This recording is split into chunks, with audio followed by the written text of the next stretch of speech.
দেশের 4 সমুদ্র বন্দরে 3 নম্বর সতর্ক সংকেত দেখাতে বলেছে বাংলাদেশ আবহাওয়া অধিদপ্তর। সেই সঙ্গে উপকূলীয় 15 জেলায় প্রায় 3 ফুট উচ্চতার জলোচ্ছ্বাস হতে পারে বলেও জানিয়েছে সংস্থাটি।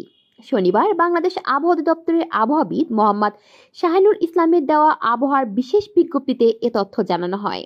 আবহাওয়া অফিস জানায়, গাঙ্গেয় পশ্চিমবঙ্গ ও তৎসংলগ্ন উত্তর পশ্চিম বঙ্গোপসাগর এবং বাংলাদেশের উপকূলীয় এলাকায় অবস্থানরত নিম্নচাপটি পশ্চিম উত্তর পশ্চিম দিকে অগ্রসর হয়ে গত মধ্যরাতে গাঙ্গেয় পশ্চিমবঙ্গ ও তৎসংলগ্ন ঝাড়খণ্ডে অবস্থান করছে। এটি আরও পশ্চিম উত্তর পশ্চিম দিকে অগ্রসর হতে পারে। সংস্থাটি জানায়, চট্টগ্রাম, কক্সবাজার, মংলা ও পায়রা সমুদ্র বন্দর সমূহকে 3 নম্বর স্থানীয় সতর্ক সংকেত দেখিয়ে যেতে বলা হয়েছে।